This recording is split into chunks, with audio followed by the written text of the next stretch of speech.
Call this meeting of the Planning and Zoning Commission to order. Excuse me. First order of business are the minutes from the October 15th meeting.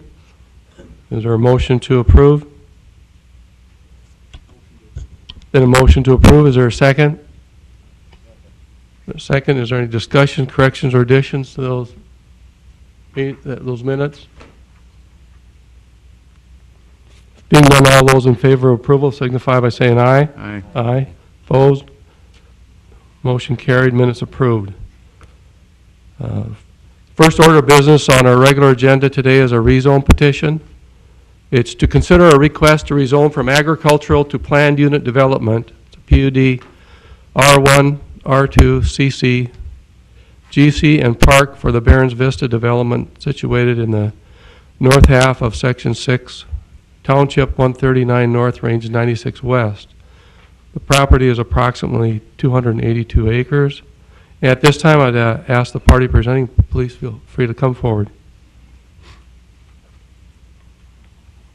Thank you, Chairman, Commission. Sean Soren, Boundary Engineering, here representing the Barons Vista project. I do have some maps that I'd like to hand out. I'm not sure if you guys got copies of them or not.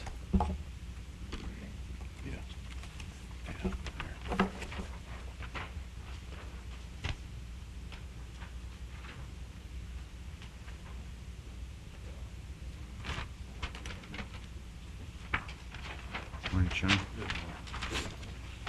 Thanks, Sean. Thank you.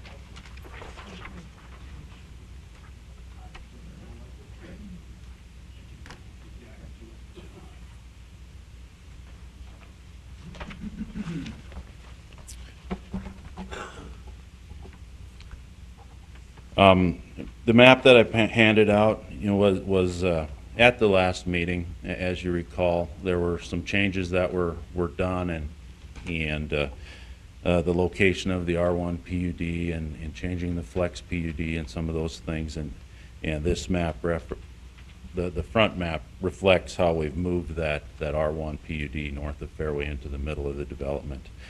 As you may recall, the last meeting got pretty in-depth about that R1 PUD and the lot sizes and trying to see how we envision putting that together with the mixture of the lots. That's what that second page depicts. It shows the blue lots being the standard 7,500 square feet, the yellow lots being the 5,500, and then the maroon purple being just a non-standard lot in between those two sizes.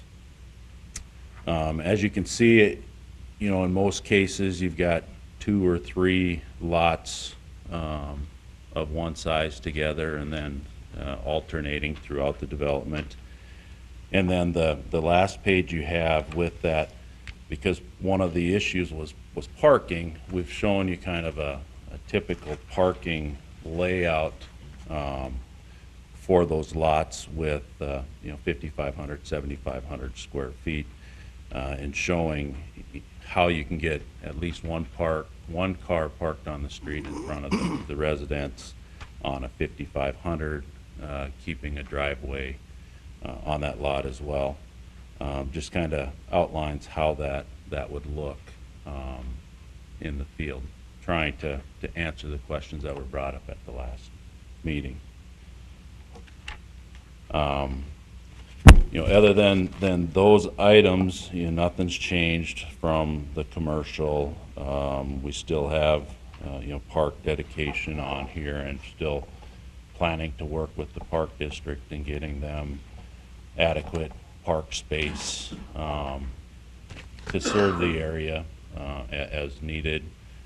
We understand that's 7% of the land mass, and we'll continue to work on that and make sure that's adequate. We do have a trail system proposed throughout the development that gets you from the northwest corner to the southeast corner. As you can see on the lot layout for the that shows the mix of the larger, smaller lots.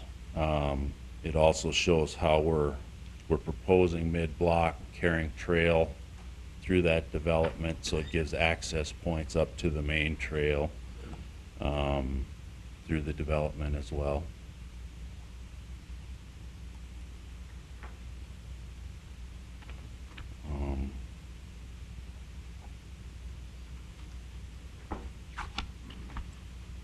I think I've touched on most of the issues you think.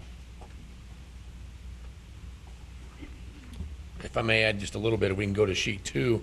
I'd like to add a little bit here. Kind of walk you through our mindset here. If you remember last month when we were here, Would you just let us know who you are? yeah, for the record, Steve Circle with Tri-State Consulting Engineers. Thank you. Thank you. Kind of walk through this neighborhood where our thinking is that, as the roads have a length of straight alignment, and I even presented it to you last month, but this is the picture to explain it. We can traffic calming using some bulbed out in the mid-block sections really helps keep the traffic, the speeds down and whatnot, and keep it a safe neighborhood, because as we are asking for higher density here, these kind of elements really work well on a traffic calming device to keep the neighborhood safe for kids and whatnot, and the families that want to live there. So I just want to point that out. At the intersections on the east and the west side, we even go tighter with the bulbed intersections to keep the pedestrian traffic as short as possible, but also meeting the minimum requirements for emergency services to travel through. And also sets up for some, roadside parking, as we show on the third exhibit, that really helps establish this neighborhood the way our clients have directed us to do it, and what I've done successfully in the past. So I guess we stand for any questions you might have of that.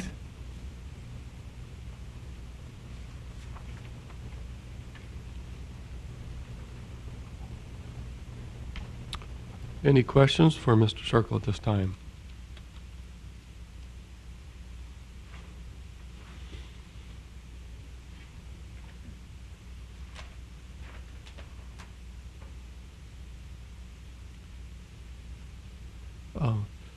In the future, the way these lots are and driveways are, the actual driveways and garages are laid out, in town right now, you see a lot of people, they decide they want to put another concrete pad out in front of their house.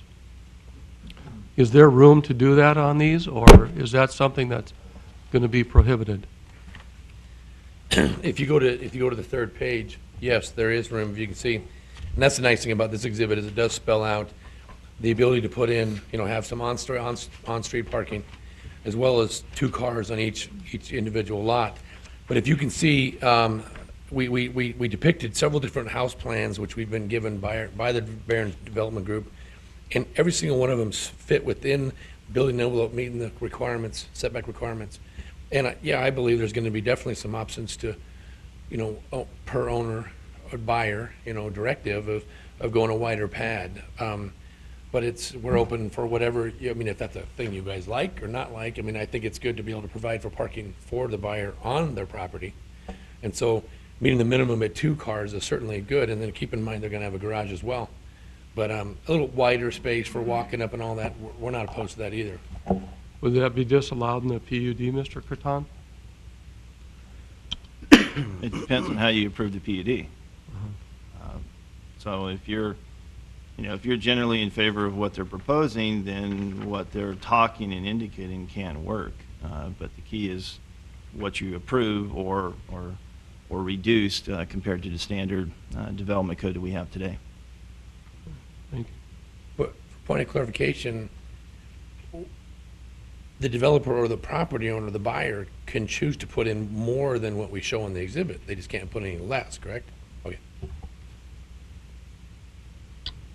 I have a question that's not really related so much to the lot size as just the overall development. Are you planning to, in snow events, are you going to be removing the snow from the entire property, or do you have designated areas where that will accumulate? That's a really good question. And with this current layout, we plan on having regional stormwater areas, and to address that when we get to the next step, once we get color on the map, then allows us to be able to really focus on the master stormwater plan, which of course in the wintertime is gonna really kind of, it's twofold. You gotta have a place for the snow to go, and we do plan on providing that as well. I know that's a concern for me when I'm looking at the width of the street and considering vehicles parked on both sides of the street and then vehicle traffic running in both directions. And the streets get narrower in the wintertime. They just Yep. do. And that's why we're not asking for a narrower street design in this development. We're following the standard city street requirements on this. And to go back to the snow removal, you know, we're not expecting to remove snow. We're expecting these to be city streets and to be removed as they are throughout the city when we're done. And that's part of the reason we're just staying with the standard street design, and which will have to be approved through engineering as well. Thank you.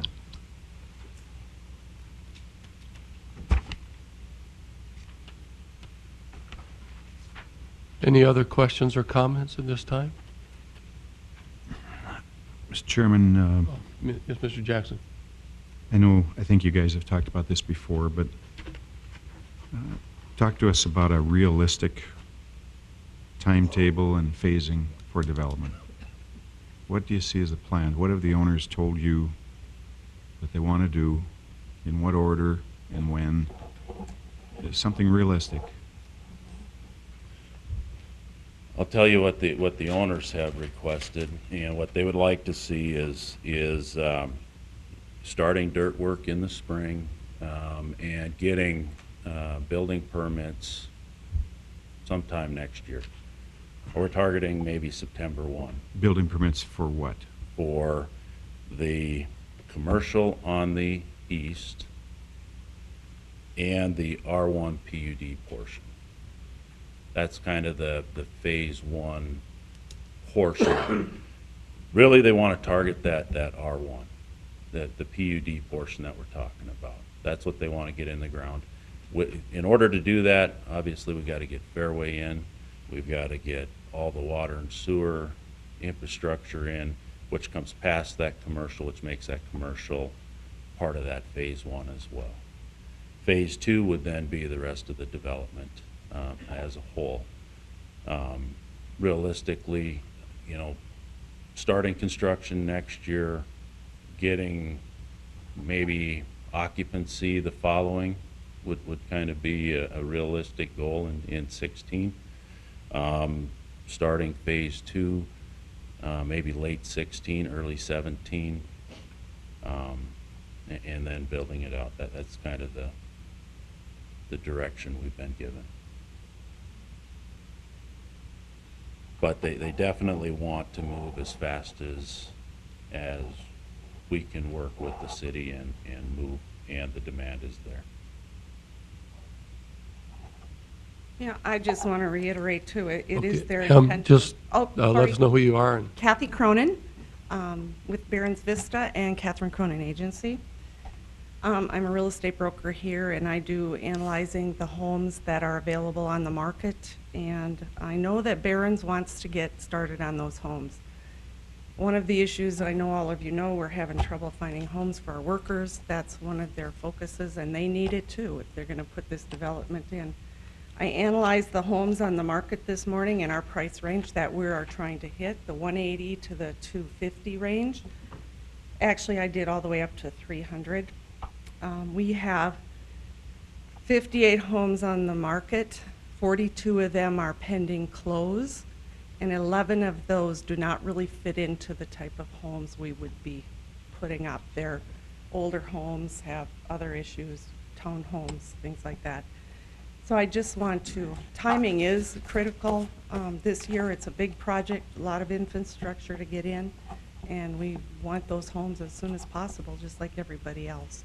I was in one of the major real estate offices yesterday, and what we're seeing is a lot of multiple offers coming at the same time for the same homes.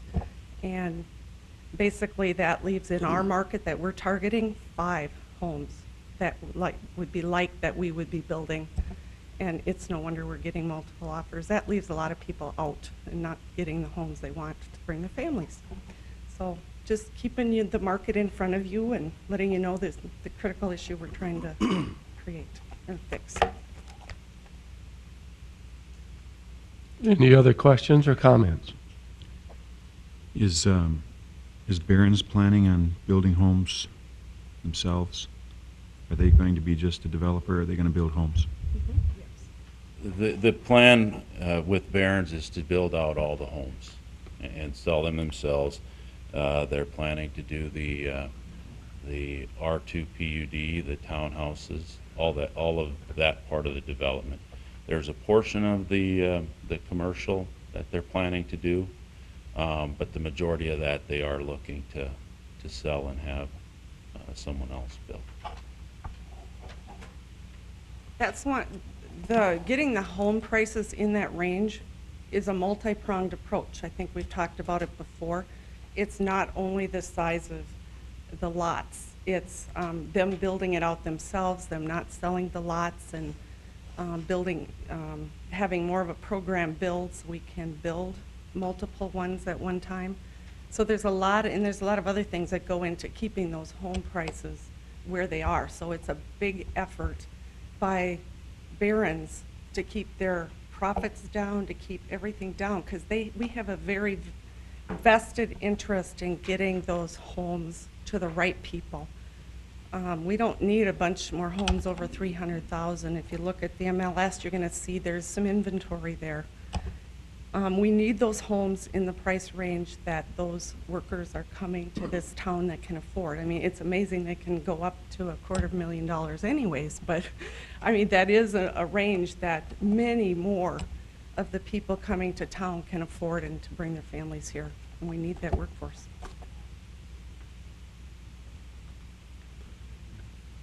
Any other questions or comments?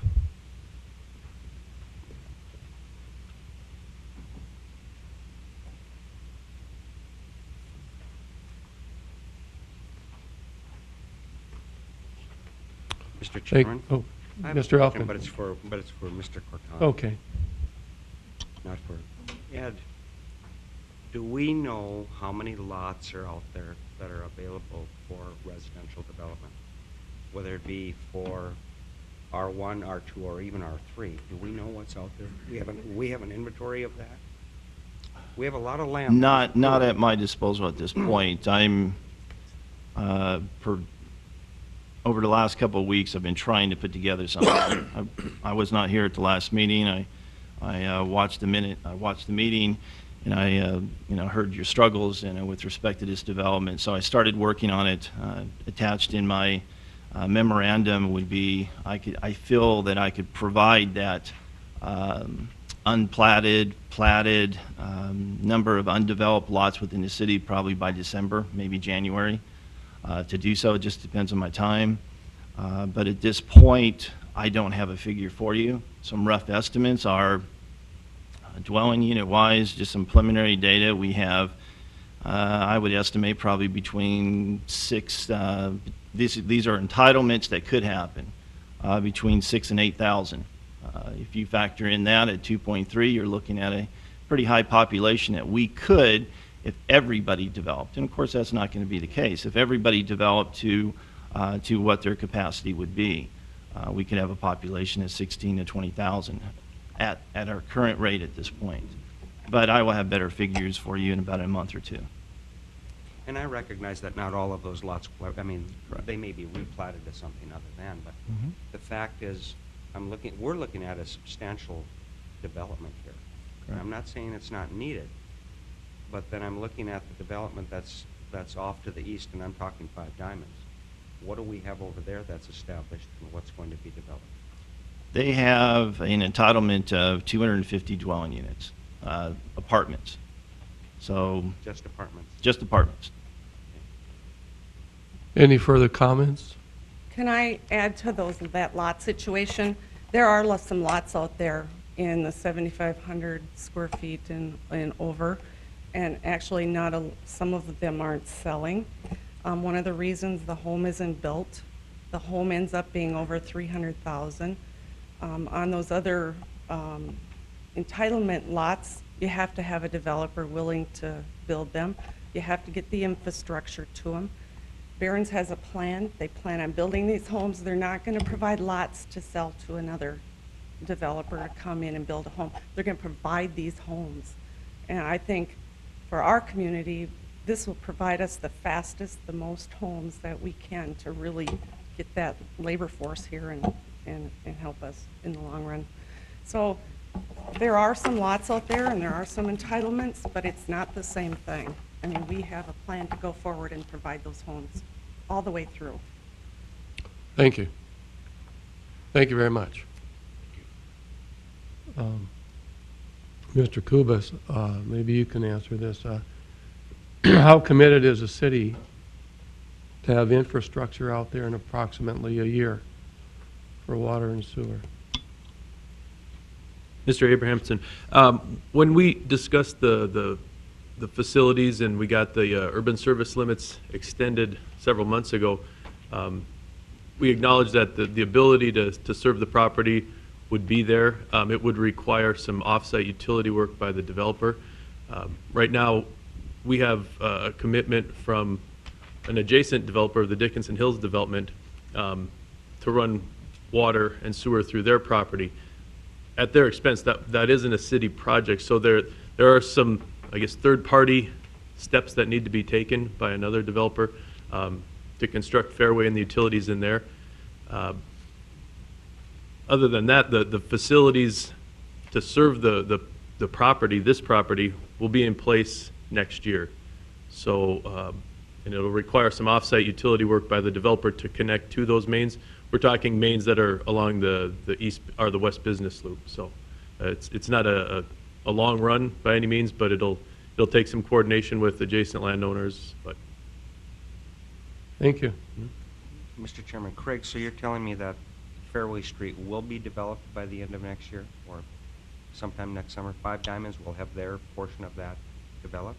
Mr. Elkin, I believe that to be the case. They're working on it this year. I don't have hard and fast dates from them, but it was their intent to get utilities in the ground this year. That didn't happen in their development, but I anticipate that first thing next year that they'll be working on those utilities.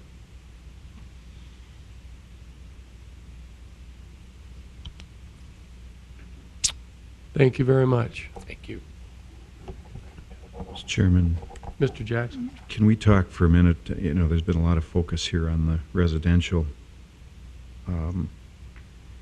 but the strip along the interstate that's zoned general commercial, Ed, do you want to just give us an idea of the kinds of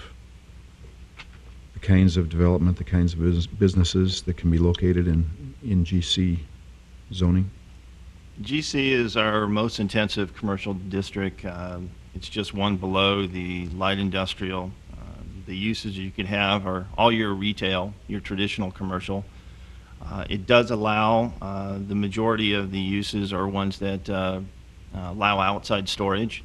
So car lots, and then you have other businesses that need to have outside storage, contractors' yards, trade businesses, and the rest. Probably a perfect example would be the area that's in and around Walmart up north. That's general commercial. Some of those businesses have went beyond what I feel that the intent is under the general commercial zone. That's an enforcement issue that someday we'll get to. Nevertheless, the majority of those businesses would be conforming, so that would give you some kind of a visual picture of businesses that can occur in that particular area. Is the zoning in Westridge across the interstate, is it GC? GC as well, Okay. yes. I asked that because I think it's, with the development of Exit 56 now, I think it's really important that we try to keep a handle on the development that is possibly going to occur between 56 and 59. You know, it's still a pretty open gateway to the city, and we still have the means to keep it looking good. You know, I don't know if that satisfies us with the GC, and again, I guess if we have the same thing across the interstate, I don't know how the rest of you feel about that, but I suppose we could do a PUD there if we wanted to restrict it a little bit more, I suppose. Well, we do have the corridor overlay district, and if I recall right, 94 is still part of that. So that would come to play. That being said, there are limitations to it, but it does require screening, but it depends on the topography. I mean, we don't say that you know, if you have a lower site, you have to build a 20-foot wall in order to fully screen. You screen it from the road. So, you know, our code would be a 6 or an 8-foot fence to do that, and depending on the topography to finish grading for that, that still may be very visible from the, still would be consistent with the overlay district, but the screening would be minimal, depending on the topography. So, you know, I'm not going to guarantee that we would be able to minimize a lot of the appearances that we would not like to see entering into our city. But it depends on the developer. I would hope that they would not sell to businesses that would use a tremendous amount of outside storage. When I worked with Menards, they worked well with me, and if you notice, they put up a high fence, and that was part of the discussions that we had. Now, not all commercial developments are going to do that, to pay that additional cost. But I would hope that they would have, that whoever comes into that particular area, being a very critical and a valuable site, that would pay attention to those issues. But that being said, there's no guarantee. Is public still open? I just want to add to that. We've got one of the top retail architects in the country working on that site plan, and I actually have a preliminary one. This is after we get our zoning. We'll be bringing back more detailed what's going on there, and there's some very, very nice office and retail businesses that we're working with that would go in there, and for types of businesses. I can't share with you any names right now, but trust me, it would be very top-notch. It isn't set anything yet, but, and we fit about on that strip from where the motel or the hotel and mall is. There's about room for 4 or 5 larger, nice retail projects. Thank you, Ms. Cronin. With respect to the comment, all said being done, unless we put those conditions on today, if you approve the PUD, there's no way for us to enforce that. So if we're concerned about that, then maybe you downzone that area so that we protect the zone, and then they could always come back and put a PUD for that. Because there's no guarantee that, and we've had that happen many a time here, where you have all the well intentions in the world, but market conditions change, and then you have different tenants than what you had initially envisioned for any development. Yeah, and if that's that way just about anywhere in the world, isn't it? I mean, you drive into Billings from this direction and you look off to the south side of the road as you're driving into Billings, there's a residential stretch in there, and you wonder. I mean, you know, you can't go and clean up everybody's yard and make it look the way you want it to look. Residents are going to change, tenants are going to change, and it's just you have to hope for the best on a lot of things. So if there is a concern, and that's you know, I'm looking at the market, I would hope that that would not be the case, but if there is a concern, then my suggestion would either be LC to match what the applicant just stated, or CC to be comparable to that. That would limit a lot of the outside storage, the ones that we're trying to prohibit along our view corridors. So. Sir, did you want to make a comment on this Yes, good morning. rezone? My name's Terry Bernhardt. We own the property directly to the west of this. I am really pondering why you would approve something that would allow smaller lot sizes than has been the standard in Dickinson. You haven't allowed it to any other developer, and now we get somebody from outside the area that needs to all of a sudden diminish the lot sizes to sell property. So I'm strongly opposed to that idea. I think you'd set precedents all over. I think it would probably diminish the value of other properties around. I think that if you're gonna do that, I can just about imagine you might as well just move in some old boxcars on those lots and have at it. But anyway, that's what I wanted to say. I'm opposed to it. I'd be, I haven't seen their whole plan of what they're doing, but just the idea of the smaller lots, I'm against that. I'm not against development, I'm against that. Thank you, Mr. Bernhardt. Mr. Jackson, did you want to continue discussion on the comment you had made about the general? Well, I'd like Commercial? to ask the developer how they'd feel about going to light commercial. And then in the future, if something needs to be looked at heavier, Sure. you know, we can entertain that. But I don't know if there's anybody here that can answer that question. Because I just, I think exit 56 to 59 is going to be so important for our community to keep it looking good. The light commercial, would that eliminate like car dealers or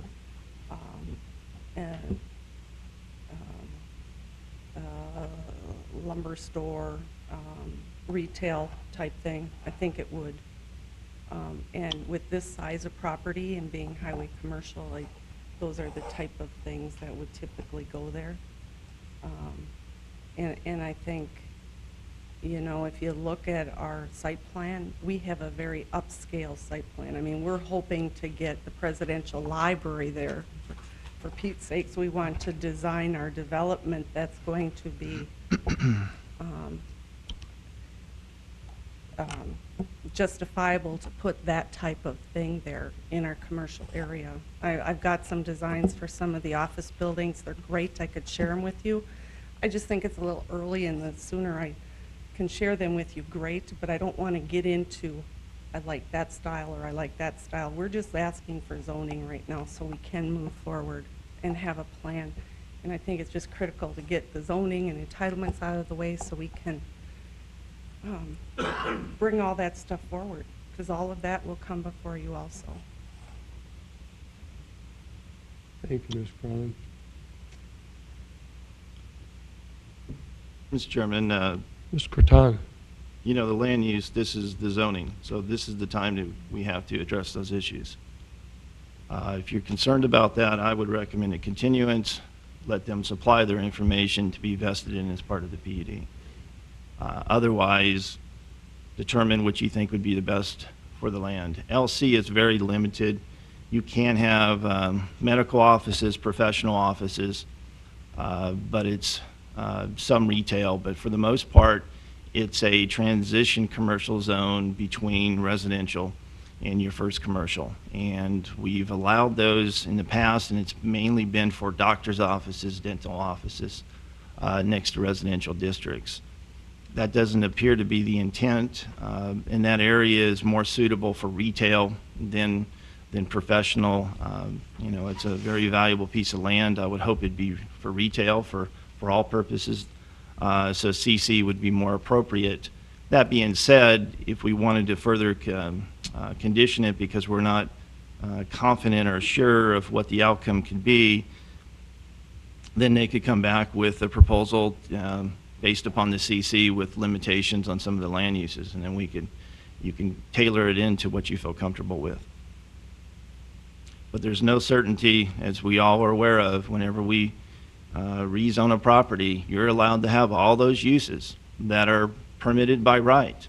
And then there's special uses that you may not like that obviously have to prove their point that they're compatible and consistent, but nevertheless, there have been some uses in the past that you approved that you've come back and later looked at and wondered why Commissioner Elkin approved it. So. That being said, we, you know, whichever way you want to go, but if you want something very specific, you need to, this is the time to, time to address that point. You know, Mr. Chairman, I'm not sure that it's realistic to think that we're going to zone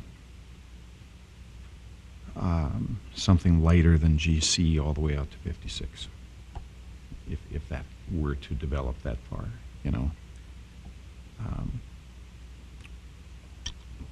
And across the street is GC. I understand. I You know, understand. the difference is, feel confident that it's going to happen as a retail use. But even that can change as the years go by. You never know. Ed, our overlay district, I think, talks about 300 feet from the right-of-way, does it not? For development within 300 feet?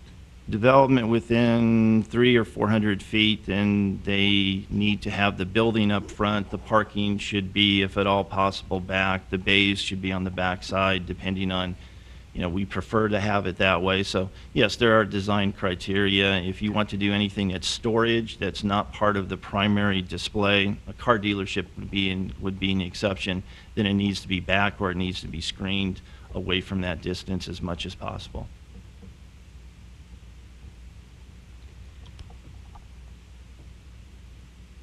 Would you like to make comment, Mr. Turkle? I would, thank you. To really focus on the GC that borders 94. I mean, the logical planning color for that would be is to match what's on the north side of 94. Now, the length of that, I understand what you're saying, but let's keep in mind also the topography, that a good portion of that topography is higher. And as Mr. Corton just spoke, as far as the setback requirements, I think you're going to have Mother Earth giving us some good screening off of 94, regardless of how we develop that. On the west side, it does get closer to existing grade on the profile of 94. So I just want to make that point clear that, market-driven is what really really makes a development successful. And so we got a big piece like this, it's quite possible we'll be back in front of you to modify things as the market drives it too as well. We may be coming before and saying maybe LC works better or not, but having that flexibility would be great to have, and as we continue to work with the city, we want to make this a success for everybody. Hopefully that helps. Thank you, Mr. Turkle. Well, and again, as we've said many times, you may well have that intent and may do that, but you also may sell all the land tomorrow morning. So we have to. And as Mr. Corton stated, we do have, and Mr. Kubas too also, I get the impression that there's a lot of time here yet as far as infrastructure, and that this could be continued, and to see some plans. And if we went to LC, someone could always come back and either ask for special or change in zoning at that time for a specific project or on that specific part of that, what is now labeled GC. It's easy to go that direction and try to backpedal.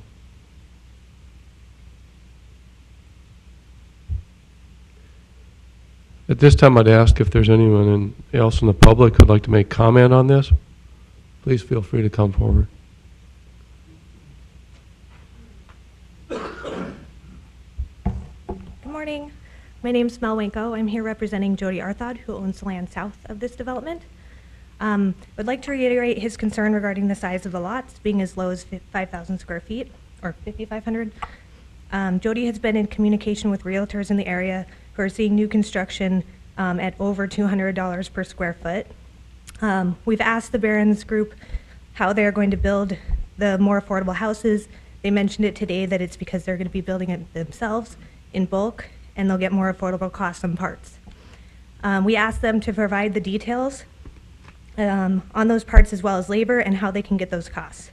What Jody's concerned about is that when they get to actually building, they'll realize how expensive everything is out here and that they might have to start cutting costs. Maybe the siding and insulation won't be up to par. His concern is that the quality will decline and the houses won't hold up over time.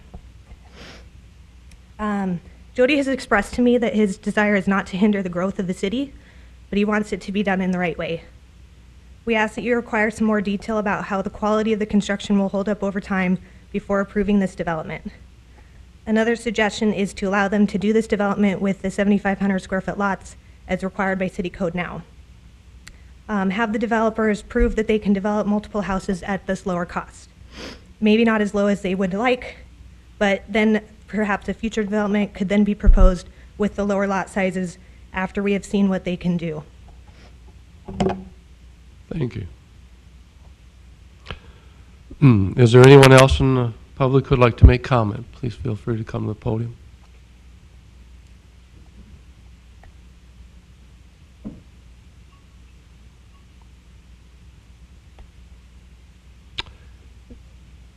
Mr. Circle? Thank you. Just felt it'd be good to step up after our presentation. And if you recall, a month ago when we were here, we have accommodated, I think, Mr. Arthod's concerns because we originally had that PUD on the south side abutting his property.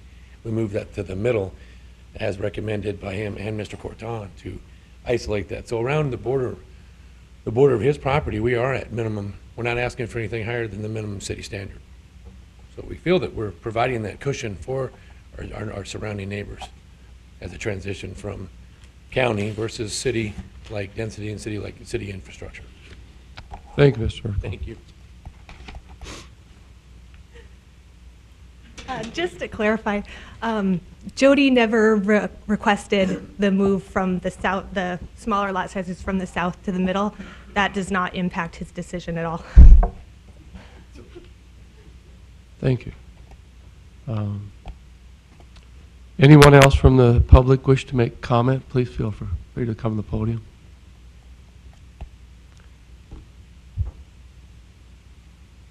Anyone else from the commission wish to make further comment on this? Mr. Chairman, so I'm just looking at the motion here. Are we approving the zoning or are we just approving the PUD? The application in front of us has a PUD component, also has standard zoning as well. The PUD component, if you just want to refer to what they are referring to today, the zoning would be for the entire piece, so we see the front page, the colored portion. The hashed lines that is described as development area would be the R1 PUD, which would be the smaller lot sizes that they're proposing. And then the R2 PUD that's yellow with hash lines, that would be where we have the flex, where they have commercial on the bottom, and then multifamily above it to a maximum of 2 stories of residential, and at a density of no more than 16 units per acre. The rest of the rezoning would be standard, would fall right across the board with our existing zoning district. The general commercial, CC, R1 would apply to our current standard. So it's a mix of the two. So we're rezoning 282 acres, the whole thing, right? If you want to approve all of that today, I mean, you may choose to continue it all together, deny it, or only approve portions that you feel comfortable with and say that, I'm only comfortable with a smaller portion of what you're proposing, and then make that recommendation to the city commission. So you don't have to approve it all. Now, based upon, if you like, I can give you my comments. Based upon the testimony, I have concerns. I mean, I look at this project as a speculative project because the applicant's been aware for almost a year now that they needed to get that second access point per fire code. They have not secured that. The developer to the east will not give them the property. I met with them yesterday to confirm that. It would adversely impact our development. The developer the property owner to the south is already opposed to the project. And we have a property owner today that's to the west that's opposed to it. So I have serious concerns that they'll ever get that second access point for this project. Without that, they can't develop it either way. That's the first concern. Second would be the lot sizes. At first, I was comfortable with allowing the project to move forward because we had talked about smaller lot sizes. That, bring forth a project, we'll review that. I'm opposed now to bringing forth a project that the surrounding property owners are adamantly opposed to. Those property owners are going to be the ones that are going to have to grant a second access point.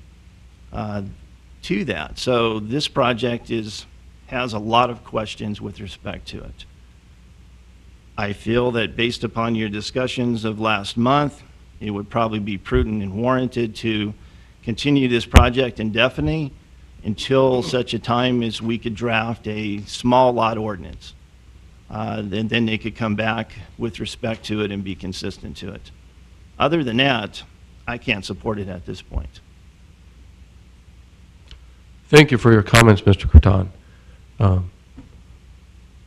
I have some thoughts on the smaller lot size myself. I don't think that the smaller lot size themselves are bad.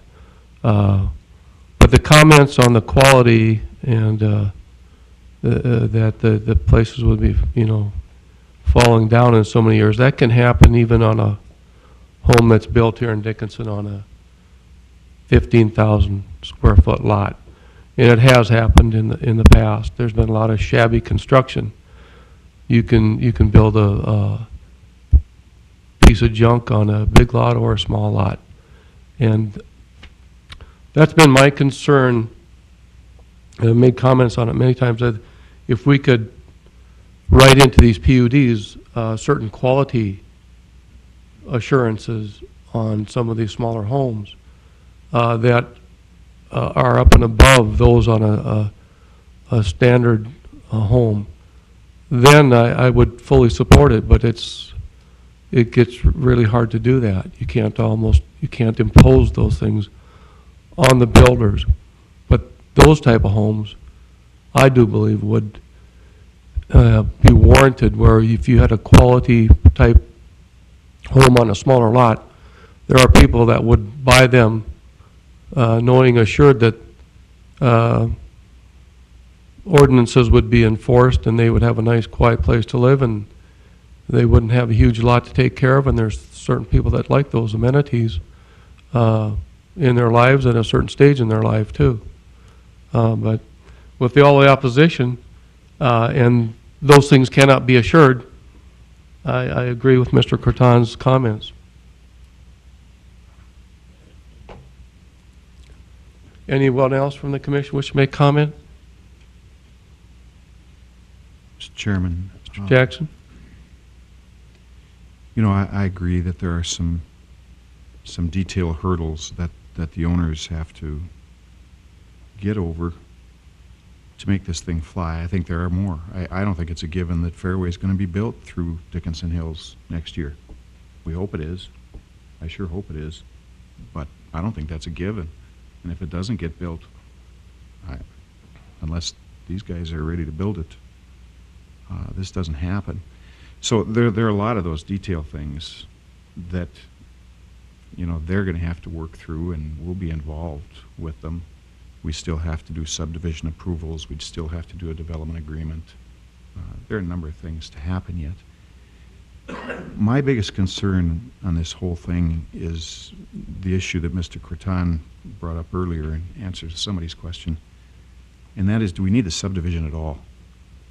I think, and I've been talking to Mr. Croton the last couple of weeks about this lot inventory and what kind of population that we can handle, and I think we're going to find out that we can handle a population approaching 50,000 people with property that's at various stages of the pipeline right now. Now, we all know that it all won't get developed, and what it's going to take to bring home prices down, I'm not sure. I sometimes think that we just got to suffer through this for a while yet, and yes, smaller lots, that brings one component of a home's price, brings one component down. The other components, though, we don't do anything with. The price of concrete and et cetera, et cetera.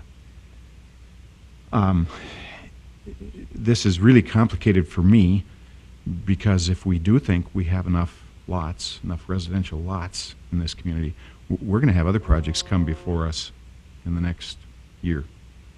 Some of them I would vote to approve because I see them as infill or continuation of a current project or something like that. I would vote to approve them.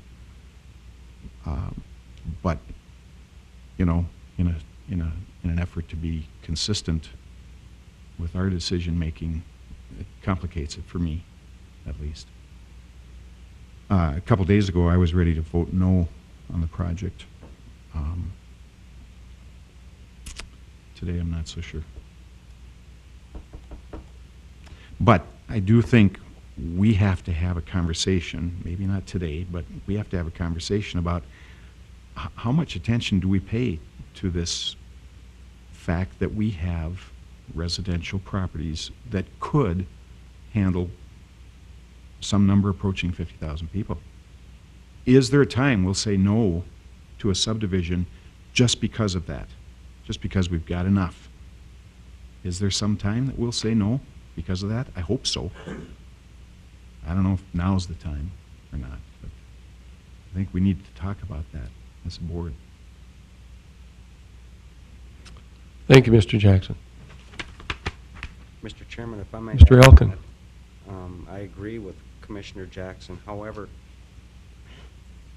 none of those concerns, these were the same very concerns that were brought up at the last meeting. Adjacent landowners, access points. None of that's been answered here. And those are concerns of mine. The smaller lots, those are also concerns of mine. Do I believe this development is needed at this time? I'm uncertain of that, but I think that we need more information from Barron's before we can approve anything of this nature. And I suppose that's a chicken and egg thing. We can approve the zoning and let them work through those issues before they bring the subdivision plat back. But then they may never. Once we approve the zoning, That's they're right. free to do whatever they please. Well, Not necessarily. no. But we've done this before where we approved the zoning and that land just sat out there. Mhm. And the Mhm. developer decided to flip it out. There's a That's lot right. of land out there right now at this point in time that's undeveloped, that's been approved over a year ago. Those are concerns that I have here. And by the time we get through the subdivision plat or plats, there may be reconfigurations that we do rezoning by the time this is finished. Mr. Kubis. Mr. Chairman, I had maybe a question for the board. We spoke about smaller lot sizes at a workshop session several months ago. One thing we talked about that gets to be kind of a detail, but we do have it in our ordinance that 50% of an R1 lot can be hard surfaced, impervious. And it speaks to the drainage that Mr. Circle spoke about earlier, doing the stormwater design for this. Just doing some quick math on a 5,500 square foot lot, 1,200 square foot home, 600 square foot garage, minimum driveway, some patio, walkway, you get pretty close to 50% without having, the additional slabs that we talked about earlier. I think it's worth noting on this PUD or any PUD or an ordinance that we would create allowing smaller lot sizes, whatever we do in the future, that we either acknowledge the fact that we're going to stick to 50% or that this PUD for the smaller lot sizes would grant a variance to that 50%. Because in a normal lot size, 7,500, you'd have to do a lot of building and hard surfacing to achieve that 50%. With a 5,500 square foot lot, not so much. So I think it's something that, as we consider smaller lot sizes on this development or any development, that we acknowledge the fact that we are creating more density, not only for population, but for stormwater runoff, and that we address it in our PUD. That was why I basically asked the question. I would like to see it be limited, that no extra slabs be put on those. That if it ever came to development, that those owners of those lots would realize that they would have to have at least 50% of that lot and not have anything on it. But, grass, trees, shrubs, whatever, that we would not impinge upon that requirement. That would have to stay that way, that they would not be allowed to put extra slabs on those particular lots.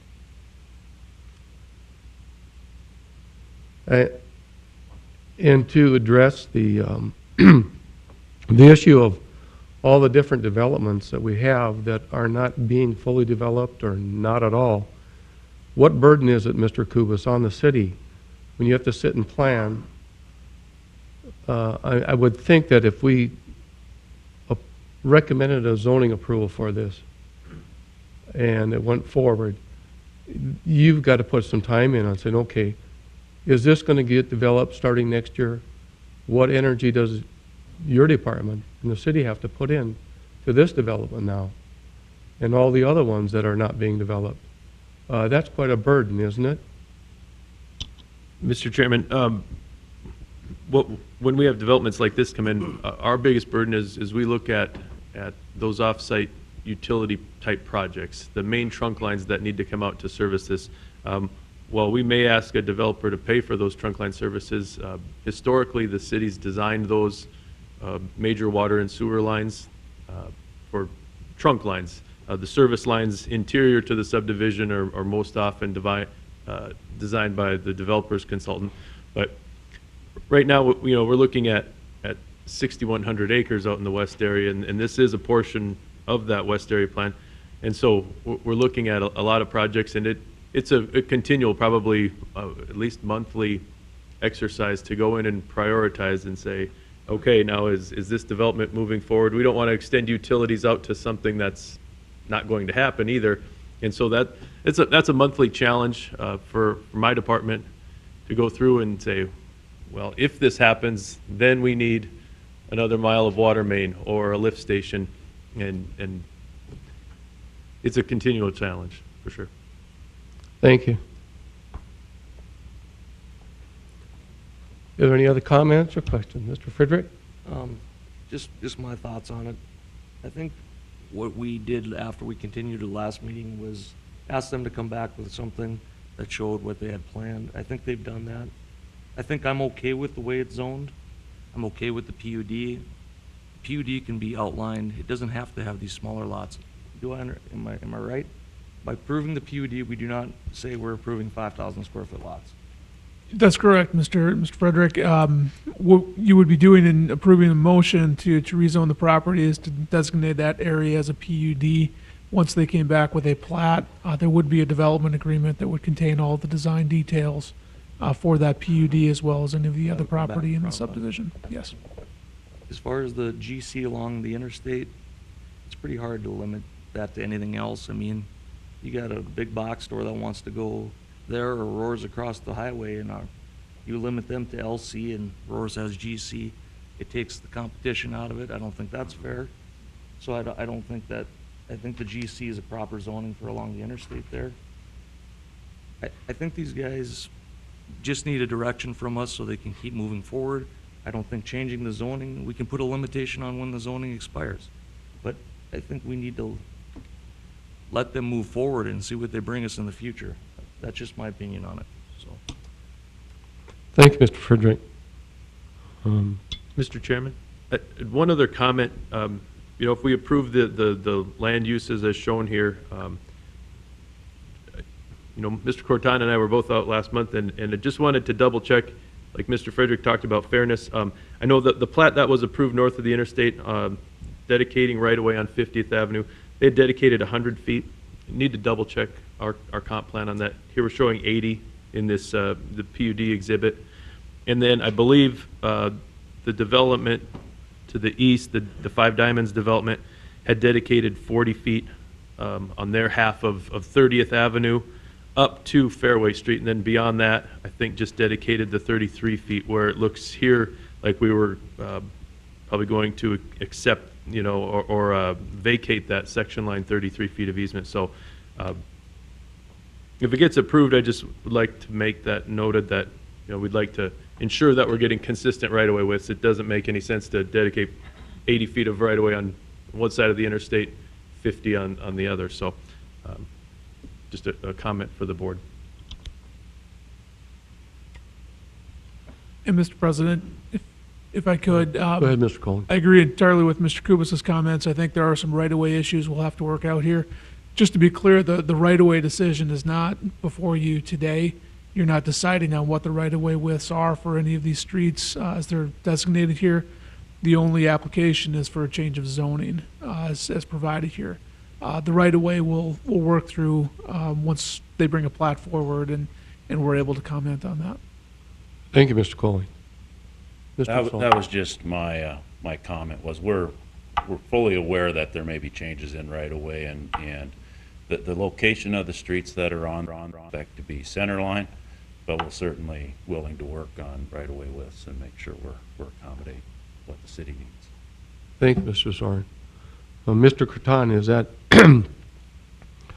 fairly reasonable to say that if this was recommended as rezoning, that still nothing's going anywhere without proper accesses to this property? If you place that as a condition, which staff would strongly recommend, absolutely. Thank you. Any other comments? Mr. Chairman, can I just ask, Mr. do Jackson? you intend to, if this gets approved, do you intend to bring it in as one plat, or will it be multiple plats?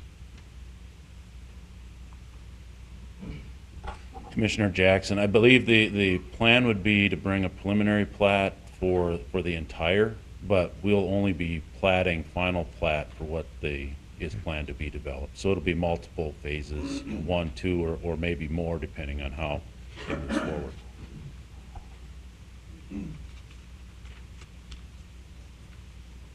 Mr. Chairman, Mr. Kovash. I just have a question. If we were to approve this and down the road they don't get the accesses that they need, I mean, can it revert back to the way it's zoned right now?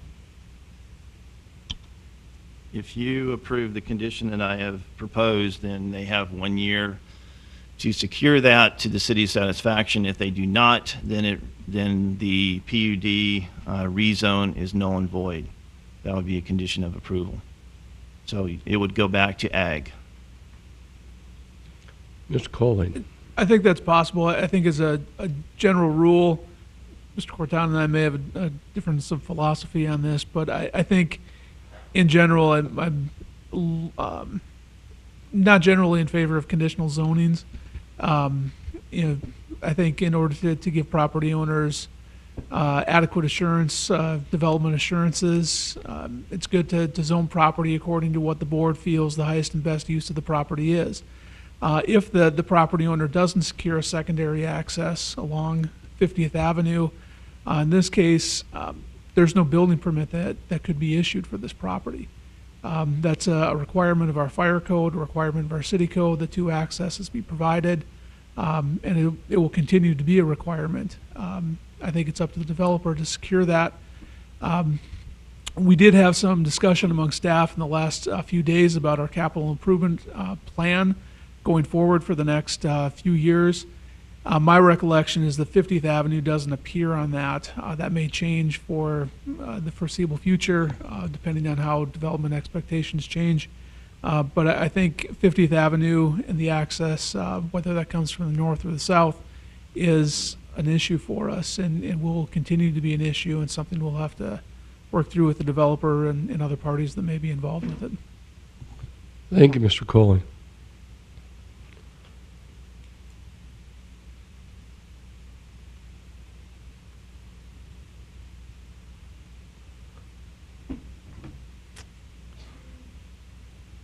Anyone else have any comment on this rezone petition? Mr. Chairman, Mr. Jackson. you know, there are a number of hurdles that these guys have to get through, and some of them are formidable. I'm not sure where they're going to be headed on those with access and things like that.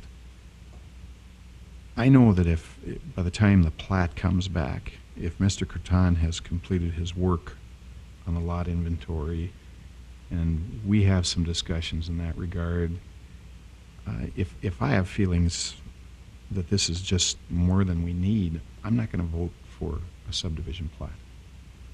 And, you know, I wish we could do that now, ideally, but I think we need to study it more, and I think we need to discuss it more. We don't discuss this stuff enough, I don't think.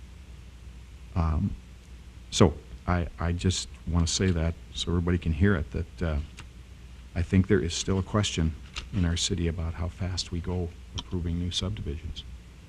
And we can still leave this as an undeveloped tract by not approving the plots as they come in. Thank you, Mr. Jackson. Mr. Chairman, I would, if the city attorney does not agree that having conditions on a rezone is appropriate, then I would recommend that this would be continued in such a day, such a time as they secure that second access point. I think that vesting a property with a rezoning makes it more difficult when the plating process comes through to deny it. They've known that for a year. If there's at all doubt with respect to future plating of the property, then don't grant them the entitlement today. I think that that second access point is absolutely necessary for this, and I would recommend that this is continued until such a time as they secured that, to attach that as part of their rezone petition. Thank you, Mr. Corton. I think that's a good recommendation.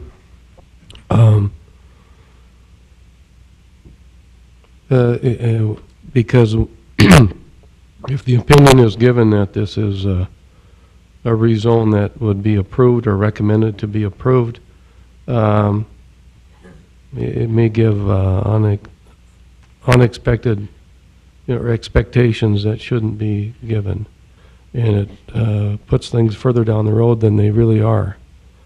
And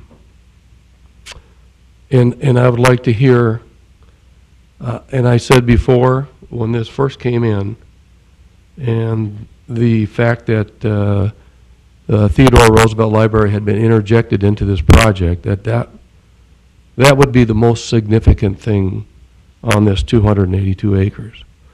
And that was mentioned again today, and I still would like to hear how realistic that would be, because who's ever planning to put that library there should know of the problems and the issues are with access to this property at this time. And otherwise, I don't think that the library should be an issue or even mentioned if it's not possibly ever going to happen on this piece of property. Because I believe, like I said, that would be the most significant thing on this property. Outside of all the houses, the small lots, the retail, that is something that would be a true gem for any city to have. And that should be a priority, or it should not be mentioned if it's not really going to be there. Any other comments? This time we'll close the public portion of this hearing, and I'd ask for a motion. Mr. Chairman, I'm going to ask for a continuance. A motion to continue. Is there a second? I'll second. A second. Any further discussion? Did you want to add to that suggestion that the continuance be until access is provided, or? I want to add to that. I guess I could add that as well as addressing adjacent landowner concerns. But the second access point is just the most critical. You agree with that second? I do. Any discussion? You know, Mr. Chairman, Mr. Jackson? I guess just the staff, I guess, probably knows this, but there is right-of-way on that west access now. A road can be built now in that 66 feet. It won't be the ultimate road. It won't be, what we'll ultimately want, but, staff's going to have to deal with that issue with the owner. Mr. Jackson, the two 30th and 50th are designated as collectors. There'd be additional right-of-way to secure for that. The actual road construction could be less, but as I've noted, we've had numerous projects over this last year that have been unnecessarily delayed because of right-of-way acquisition. And from staff's perspective, we don't want to go through that again. Yeah, I understand. Any further discussion? Being none. All those in favor of the motion signify by saying aye. Aye. Opposed? One nay, so motion carried. Recommend for continuance. Thank you.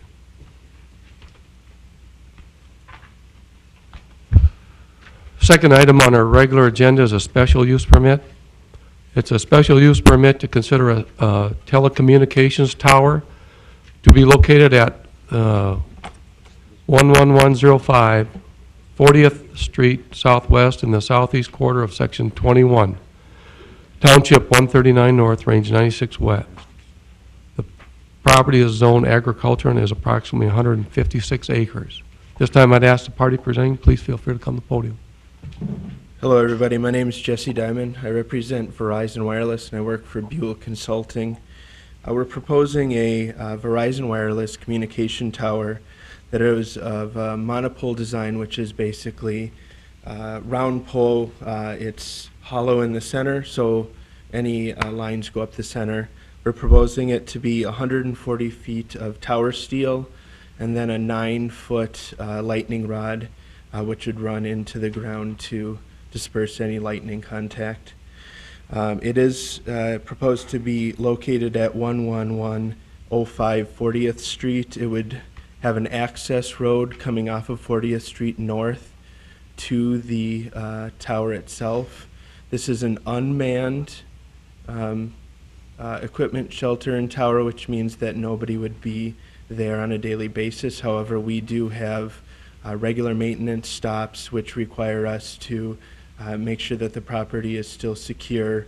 We do have security we do implement security, so we know if a door is left open or anything's been messed with.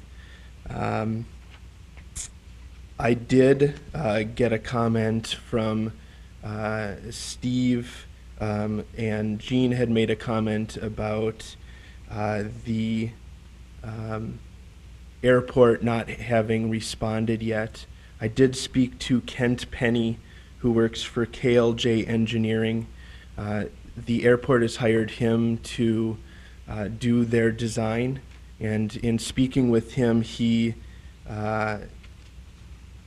found that the FAA study, which was submitted approximately a month ago, did come in last week, and it was approved as the tower not being a hazard to the airport, and he is going to be sending that information over to the airport so that they will have their response to you guys hopefully yet this week. So that has been addressed. However, it isn't finalized, and I'm hoping that later this week we'll have a final comment from the airport. That's all I have for right now. I'd like to take questions from anybody. You know, on the airport's comments, were they speaking to current runways and standards, or they're going to do a fairly big renovation and maybe abandon a right-of-way on a runway, and maybe have they looked at the future? Do you know? Did they tell you? Kent did not specifically mention that, and so I don't want to speak to what we didn't directly talk to. I would assume that because he is involved in the development of this directly, that he would consider that, but I would defer to the airport's response before. Mr. Chairman. Thank you. I did talk to the chairman of the airport board yesterday, and he in turn talked to the consultant about that issue, about the future. You know, currently I don't think there's any issue, but I was also concerned about future, and consultants seemed to be very satisfied there would be no future issues as well. Good, thank you. Any other questions or comments? You're aware of the conditions that have been attached to this? Yes, I have read through all of those, and we meet all those. I'm just going to make a comment to you now that on item 9, there's a comment there, and part of the condition is that commercial advertising is strictly prohibited on the site, the tower, whatever. Understood. I would like to see that, and I'm going to ask for that, if it looks like this will probably go, that all advertising will be restricted, not just commercial. Okay. All advertising. Okay. Okay.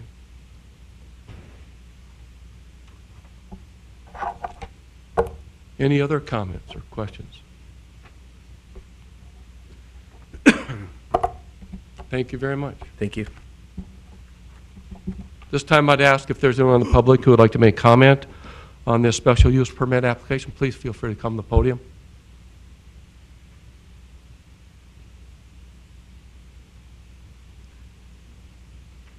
Is there anyone else from the commission wish to make comment?